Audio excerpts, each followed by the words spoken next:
भारत में नीति प्रक्रिया की समीक्षा। नीति प्रक्रिया चरण के अंतर्गत नीति प्रक्रिया चक्र के अंतर्गत चरण। समस्या की पहचान करना। नीति निर्माता ऐसे गंभीर मुद्दों को पहचानते हैं जिन पर सरकार को कार्यवाही की आवश्यकता होती है, जो प्रायः सामाजिक मांगों या संकटों से प्रेरित होते हैं, जैसे कि किसानों द्वारा विरोध प्रदर्शन एमएसपी सुधारों की आवश्यकता पर प्रकाश डालता है। कार्यसूची निर्धारण।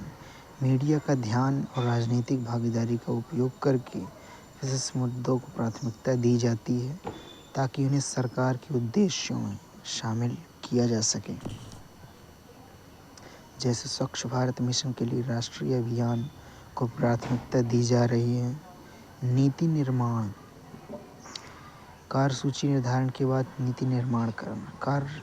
कार्यकारी कार्यालय, विभागीय समितियां और हित समूह प्रस्तावों का मसौदा तैयार करते हैं, लक्ष्य निर्धारित करते हैं, लागतों का मूल्यांकन करते हैं और हितधारकों को शामिल करते हैं। जैसे सार्वजनिक परामर्श के माध्यम से राष्ट्रीय शिक्षा नीति 2020 का मसौदा तैयार करना। अंगीकरण और वैधानिकता। निर्णय निर्माता या संबंधित अधिकारी सबसे व्यवहारिक नीति को चुनते हैं और उसे औपचारिक रूप से मंजूरी देते हैं, जिससे इसकी कानूनी और राजनीतिक स्वीकृति सुनिश्चित होती है। जैसे संसद और राज्य विधानसभाओं द्वारा जीएसटी अधिनियम पारित करना। कार्यान्वयन। नौकरशाह, अधिकार तंत्र और कार्यकारी एजेंसियां नीतियों को क्रियान्वित करती हैं, जिसके लिए मजबूत समन्वय और जवाबदेही की आवश्यकता होती है। जैसे राज्यों में आयुष्मान भारत योजना का कार्यान्वयन। फिर मूल्यांकन। सरकारी संस्थाएं नीति की प्रभावशीलता को मापने और परिवर्तनों का सुझाव देने के लिए परिणामों का आकलन करती हैं। उदाहरण के लिए नीति आयोग द्वारा आकांक्षी जिला कार्यक्रम जैसे सरकारी योजनाओं का मूल्यांकन। नीति प्रबंधन, उत्तराधिकार या समाप्ति। नीति का प्रबंधन, उत्तराधिकार या समाप्ति। प्रदर्शन के आधार पर नीतियों को जारी रखा जाता है, संशोधित किया जाता है या बंद कर दिया जाता है। जैसे बेहतर नियोजन के लिए योजना आयोग को नीति आयोग से प्रतिस्थापित करना। व्यक्तिगत विकल्पों और सामाजिक संबंधों पर सार्वजनिक नीति क्या प्रभाव पड़ता है? सकारात्मक प्रभाव। लैंगिक समानता को बढ़ावा मिलता है, जैसे बेटी बचाओ बेटी पढ़ाओ अभियान ने महिला शिक्षा और सशक्तिकरण को प्रोत्साहित किया।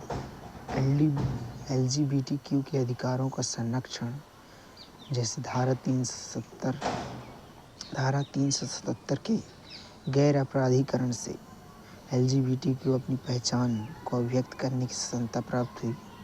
परिवार और सामुदायिक कल्याण को मजबूत करना, जैसे प्रधानमंत्री मातृ वंदना योजना मातृ स्वास्थ्य और परिवार कल्याण को बढ़ावा देने से संबंधित है। नकारात्मक प्रभाव क्या है? पारंपरिक भूमिकाओं का सुदृढ़ीकरण। कुछ कल्याणकारी योजनाएं केवल महिलाओं को ही देखभाल कर्ता के रूप में लक्षित करती हैं, जिससे रूढ़िवादिता को बल मिलता है। जैसे कि प्रधानमंत्री उज्ज्वला योजना, जिसमें LPG कनेक्शन प्रायः महिलाओं के नाम पर पंजीकृत होते हैं, लेकिन इसके उपयोग के संदर्भ में अभी पुरुष प्रधानता की स्थिति व्याप्त है।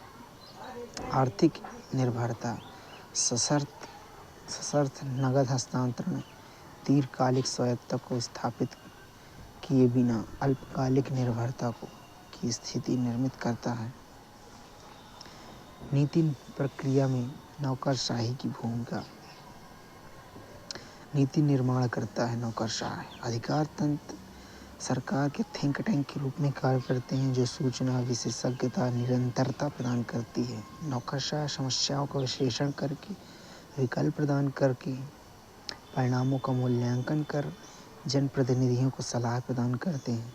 नीति का कार्यान्वयन। नौकरशाह नीति को क्रियान्वित करते हैं, संसाधनों के उपयोग से संबंधित नीति निर्माण, व्यवहार्यता पर सलाह तथा नागरिकों के साथ संपर्क स्थापित कर सतही स्तर पर स्ट्रीट लेवल ब्यूरोक्रेसी के अनुसार विवेकानुसार कार्य करते हैं। नीति की निगरानी, ये डेटा एकत्र कर उनका विश्लेषण कर व्याप्त अंतराल को पहचान करते हैं और मंत्रियों को सलाह प्रदान करते हैं। साथ ही क्षेत्र स्तरीय समाधान की निगरानी करके लक्ष्य प्राप्ति को सुनिश्चित करते हैं। नीति विश्लेषण, नौकरशाह निर्माण और प्रभावशीलता में सुधार करने के लिए लक्ष्यों, विकल्पों, व्यवहार्यता और मूल्यों का व्यवस्थित रूप से आकलन करते हैं। इसका विश्लेषण वर्णनात्मक, निर्देशात्मक या तुलनात्मक हो सकता है। नौकरशाही से संबंधित चुनौतियां और समाधान क्या हैं? नौकरशाही की चुनौतियां, समाधान। चुनौतियां: वस्तुनिष्ठता और पक्ष समर्थन के मध्य संतुलन। मंत्रालयों को साक्ष्य आधारित नीति निर्माण और विभिन्न पक्षों के समर्थन के बीच संतुलन बनाने में कठिनाई का सामना करना पड़ सकता है। इसका समाधान है कि मंत्रालयों के भीतर स्वतंत्र निकायों की स्थापना करना, जैसे नीति आयोग का गठन, जो मंत्रालयों से स्वतंत्र होकर साक्ष्य आधारित नीति का सुझाव प्रदान करता है। राजनीतिक इच्छा शक्ति और विशेषज्ञता में संतुलन। राजनीतिक दबाव विशेषज्ञ की सलाह पर हावी हो जाता है, जिसके परिणाम स्वरूप अपर्याप्त निर्णय लिए जा सकते हैं। इसका समाधान है कि विशेषज्ञ नौकरशाही सहयोग के लिए औपचारिक मंचों का गठन किया जाना चाहिए, जैसे आयुष्मान भारत का निर्माण, जिसमें स्वास्थ्य देखभाल विशेषज्ञ और नौकरशाही नेतृत्व दोनों शामिल हैं। कार्यान्वयन में समाधान की कमी, समय पर बजट आवंटन और कर्मचारियों की भर्ती का अभाव नीतिगत कार्यान्वयन में बाधा उत्पन्न करता है। इसका समाधान है कि नीतिगत आवश्यकताओं के अनुरूप समय पर बजट आवंटन और कर्मचारियों की भर्ती सुनिश्चित करना, जैसे दीनदयाल उपाध्याय ग्राम ज्योति योजना, ग्रामीण विद्युतीकरण के लिए संसाधन की उपलब्धता में सुधार हुआ है। कार्यान्वयन के समय में मंत्री स्तरीय मंत्रालय द्वारा केंद्रीकृत नियंत्रण स्थापित करना पारदर्शी कार्यान्वयन में बाधा उत्पन्न कर सकता है, जैसे कि पारदर्शी रिपोर्टिंग, निष्पादन लेखा परीक्षा को बनाए रखना। प्रधानमंत्री सड़क योजना के कार्यान्वयन की निगरानी स्वतंत्र लेखा परीक्षा और जियो टैगिंग के माध्यम से की जाती है। नीतिगत विफलताओं के लिए जवाबदेही प्रणालियों की कमी में सामूहिक विफलताओं के लिए व्यक्तिगत दोषारोपण किया जा सकता है। इसका समाधान है कि विभिन्न संसाधनों के मध्य सामूहिक जवाबदेही प्रणाली का निर्माण किया जाना चाहिए, जैसे आकांक्षी जिला कार्यक्रम में देखा गया, जिससे व्यक्ति विशेष पर दोषारोपण को कम किया जा सकता है। लक्ष्यों की स्पष्टता और मापन, अपर्याप्त रूप से परिभाषित या मापनीय लक्ष्य प्रणाली प्रभावी नीति कार्यान्वयन में बाधा उत्पन्न करती है। इसका समाधान है कि निर्माण के दौरान विशिष्ट मापन योग्य प्राप्त करने, प्रासंगिक, समयबद्ध, स्मार्ट लक्ष्य निर्धारण आदि जैसे राष्ट्रीय कौशल मिशन किया जाना चाहिए। सूचना संबंधी बाधाओं में अपर्याप्त डेटा प्रबंधन प्रणालियाँ और पारदर्शिता की कमी प्रभावी निर्णय प्रक्रिया को सीमित कर सकती हैं।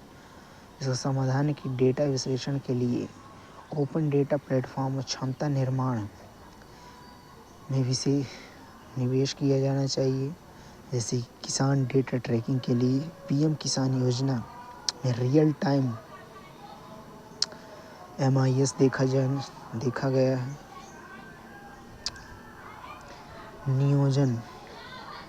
नियोजन लक्ष्य निर्धारण करने, उन लक्ष्यों को प्राप्त करने के लिए सर्वोत्तम कार्रवाई का निर्धारण और तदनुसार संसाधनों का आवंटन करने की प्रक्रिया है। अभिशासन और विकास में नियोजन से तात्पर्य लक्षित नीतियों, कार्यक्रमों के माध्यम से आर्थिक विकास, सामाजिक कल्याण, संतुलित क्षेत्रीय विकास को बढ़ावा देने हेतु सरकार या संस्थाओं द्वारा अपनाए गए व्यक्तिगत, संगठित और भविष्योन्मुखी दृष्टिकोण से है। भारत में नियोजन की विशेषता है कि व्यापक नियोजन होता है। यह आर्थिक विकास, सामाजिक प्रगति पर लक्षित होता है। जैसे शुरुआत में भारी उद्योगों पर ध्यान दिया गया, बाद में शिक्षा के क्षेत्र में सर्व शिक्षा अभियान जैसी पहल शुरू की गई।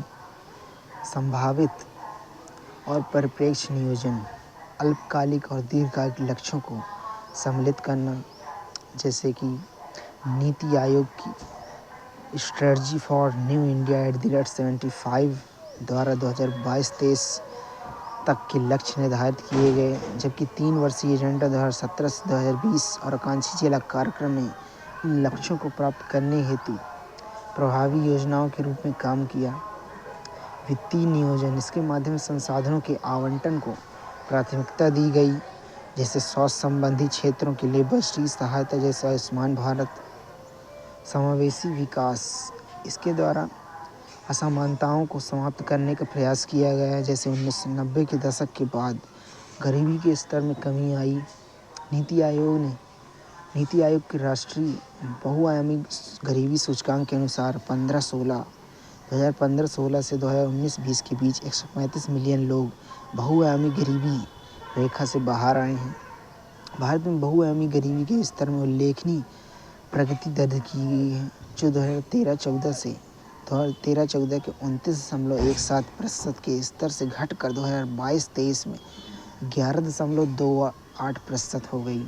इससे 2030 तक की समय सीमा से पहले ही निर्धनता की स्थिति को आधा करने से संबंधित सतत विकास लक्ष्य को प्राप्त किया गया है। लोकतांत्रिक नियोजन, इसमें जन भागीदारी पर बल दिया गया, जैसे पंचायती राज संस्थाएं नियोजन के कार्यान्वयन में शामिल किया। हालांकि ये असमान रूप से प्रभावी थी। बाजार निर्णय के साथ सार्वजनिक क्षेत्र पर ध्यान देना। प्रारंभिक नियोजन में राज्य नेतृत्व वाले औद्योगिक विकास का प्रभुत्व था, जैसे दूसरी पंचवर्षीय योजना महालनोबिस इस मॉडल पर आधारित थी। निजी क्षेत्र का विनियमन, निजी क्षेत्र के नियंत्रित एकाधिकार का होना, जैसे MRTP एक्ट का उद्देश्य निष्पक्ष प्रतिस्पर्धा को बढ़ावा देना है। निजी भागीदारी की ओर झुकाव, 1990 के दशक के बाद निजी क्षेत्र की भूमिका में वृद्धि देखी गई, जैसे FDI के प्रवाह में वृद्धि निजी निवेश के प्रति खुलेपन को दर्शाती है। नव उदारवादी विकास प्रतिमान में बहुस्तरीय नियोजन में सरकार के विभिन्न स्तरों, केंद्र, राज्य, स्थानीय के बीच समन्वित नियोजन शामिल है। नव उदारवादी मॉडल में जो विकेंद्रीकरण, बाजार सुधार और निजी भागीदारी को बढ़ावा देता है, ये दृष्टिकोण नव उदारवादी दृष्टिकोण लागत प्रभावी और कुशल विकास के लिए महत्वपूर्ण है। नव उदारवादी विकास प्रतिमान की विशेषता है कि इसमें विकेंद्रीकरण है, बाजार उन्मुख सुधार है, सार्वजनिक निजी भागीदारी है। विकेंद्रीकरण का मतलब नियोजन और निर्णय प्रक्रिया में स्थानीय स्तर पर स्थानांतरित करता है। बाजार उन्मुख सुधार में निजी क्षेत्र की दक्षता और प्रतिस्पर्धा पर बल देता है। सार्वजनिक निजी भागीदारी सार्वजनिक सेवाओं और बुनियादी ढांचे में निजी निवेश को प्रोत्साहित करता है। बहुस्तरीय नियोजन किस प्रकार सहायक है? यह व्यापक स्थानीय भागीदारी यह सुनिश्चित करता है कि योजनाएं समुदाय की ज़रूरत के अनुरूप हों, जिससे अपव्यय कम होता है। अधिक उत्तरदायी शासन, बदलती स्थानीय परिस्थितियों के अनुसार स्थानीय निकाय शीघ्र ही स्वयं ढाल सकते हैं। बेहतर जवाबदेही, स्थानीय हितधारकों की भागीदारी, पारदर्शिता और स्वामित्व को बढ़ावा देती है। कुशल संसाधनों का उपयोग, विकेंद्रीकृत नियोजन योजना के दोहराव और होने वाली देरी को बचाता है, जैसे कि पंचायती राज संस्थाएं 73वें संविधान संशोधन के माध्यम से सतही स्तर पर नियोजन से जवाबदेही में सुधार होता है। यूरोपीय संघ सामंजस्य नीति, बहुस्तरीय समन्वय स्थानीय भागीदारी के माध्यम से क्षेत्रीय विकास में सुधार करते हैं। प्रत्यक्ष लाभ हस्तांतरण योजना की प्रगति और सीमाएं क्या हैं। डीबीटी योजना की प्रगति में बिचौलियों और लीकेज पर अंकुश लगा है। आधार से लिंक होने पर धोखाधड़ी पर अंकुश लगता है तथा लाभार्थी तक वित्त की पहुंच सुनिश्चित होती है। जैसे कि प्रत्यक्ष हस्तांतरण लाभ पहल से 4.23 करोड़ फर्जी एलपीजी कनेक्शन समाप्त किया गया, जिससे 59,599 करोड़ की बचत हुई। पारदर्शिता और जवाबदेहिता में वृद्धि होती है। रियल टाइम ट्रैकिंग से वित्त का अपव्यय कम होता है और निगरानी में सुधार होता है। जैसे पीएम किसान योजना के तहत किसानों के खाते में सीधे 6,000 रुपये प्रति वर्ष हस्तांतरित किए जाते हैं। लक्षित कल्याण वितरण होता है। आधार से जुड़े बैंक खातों के माध्यम से डुप्लीकेट या दावों के दोहराव की संख्या में कमी आई है। जैसे पीएम उज्ज्वला योजना के तहत 8 करोड़ एलपीजी कनेक्शन प्रदान करने के लिए डीबीटी का उपयोग किया गया। प्रभावी संकट राहत आपात स्थिति के दौरान त्वरित वित्त अंतरण नौकरशाही द्वारा किए गए विलंबन को कम करता है। जैसे प्रधानमंत्री गरीब कल्याण अन्न योजना के तहत कोविड के दौरान दी जाने वाली राहत कुछ ही दिनों करोड़ों लोगों तक पहुंच गई। डीबीटी की सीमाएं क्या रहीं। डिजिटल अंतराल ग्रामीण क्षेत्रों में सीमित इंटरनेट पहुंच और डिजिटल साक्षरता वृद्ध और दिव्यांगजनों जैसे कमज़ोर समूहों की पहुंच से दूर हैं। जैसे ग्रामीण क्षेत्रों में केवल 24% घरों में इंटरनेट की पहुंच है, शहरी क्षेत्रों में 66%, जिससे ग्रामीण क्षेत्रों में डीबीटी की प्रभावशीलता में बाधा आ रही है। महिलाओं द्वारा इंटरनेट सेवाओं का उपयोग करने की संभावना पुरुषों की तुलना 33% कम है, जिससे प्रत्यक्ष लाभ हस्तांतरण लाभों तक पहुंचने में लैंगिक असमानता उत्पन्न होती है। कमज़ोर बैंकिंग अवसंरचनाएं दूर दराज के इलाकों में खराब बैंकिंग सुविधाओं के कारण लाभ मिलने में देरी होती है। पहचान में त्रुटियां लाभार्थी की गलती या गलत पहचान के कारण लाभ प्राप्त नहीं हो पाता। जैसे झारखंड में आधार संबंधित समस्या के लिए राशन कार्ड रद्द होने के बाद एक महिला कथित तौर पर भूख से मृत्यु हो गई।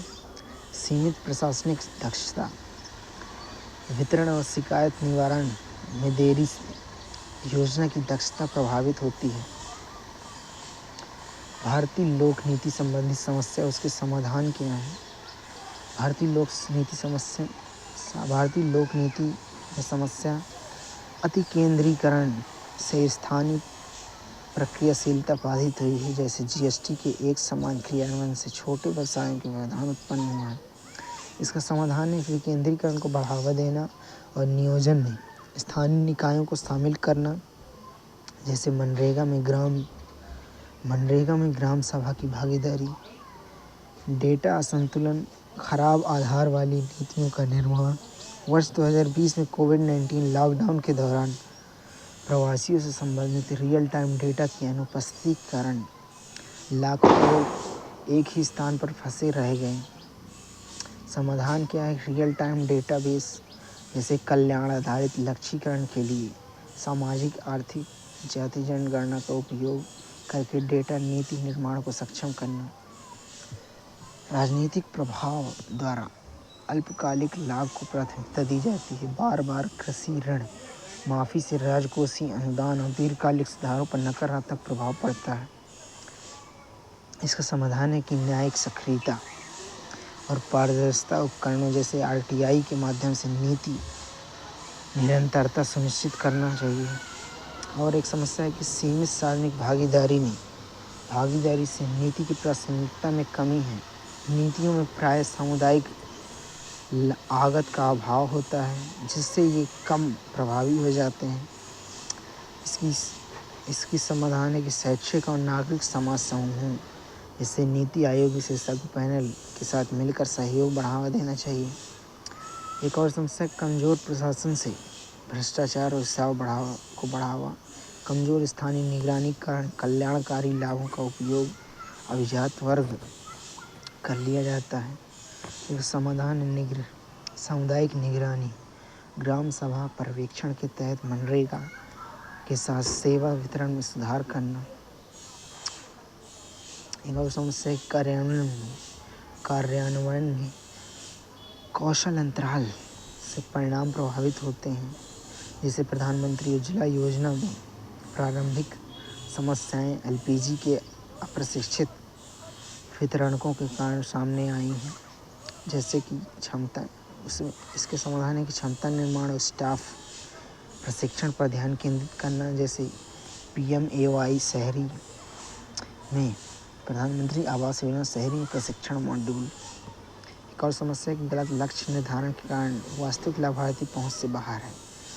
सार्वजनिक वितरण प्रणाली और LPG सब्सिडी में लाभार्थी की पहचान से संबंधित त्रुटियां देखी गई हैं। इस समाधान की योजना और एकीकृत डेटाबेस के सम्मेलन का उपयोग करना। जैसे कि पोषण अभियान का बहुक्षेत्रीय लक्ष्यीकरण, जन जागरूकता की कमी। एक और समस्या की जन जागरूकता की कमी से योजना का न्यूनतम लाभ प्राप्त होना। आज भी कई लाभार्थी अपने अधिकारों से अनभिज्ञ हैं। इसका समाधान है कि जागरूकता अभियान करना, सामाजिक लेखा परीक्षा, स्वस्थ भारत IEC अभियान के माध्यम से समुदायों को सशक्त बनाना। नीतिगत विरोधाभास और पर्यावरण न्यूनीकरण। पर्यावरण पर मानवीय गतिविधियों के नकारात्मक प्रभाव से संबंधित बढ़ती जागरूकता के कारण पर्यावरण न्यूनीकरण की सुरक्षा और रोकथाम वर्तमान समय में महत्वपूर्ण मुद्दा बन गया है। हालांकि विभिन्न प्रतिस्पर्धी क्षेत्रों और हितधारकों के मध्य उत्पन्न नीतिगत विरोधाभासों ने पर्यावरणीय क्षरण को कम करने के उद्देश्य से अपनाए जाने वाले उपायों की प्रभावशीलता में बाधा उत्पन्न की है।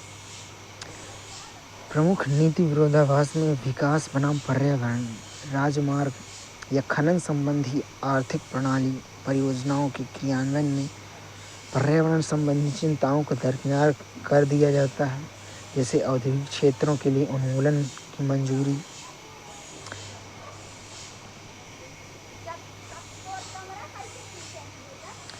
असमान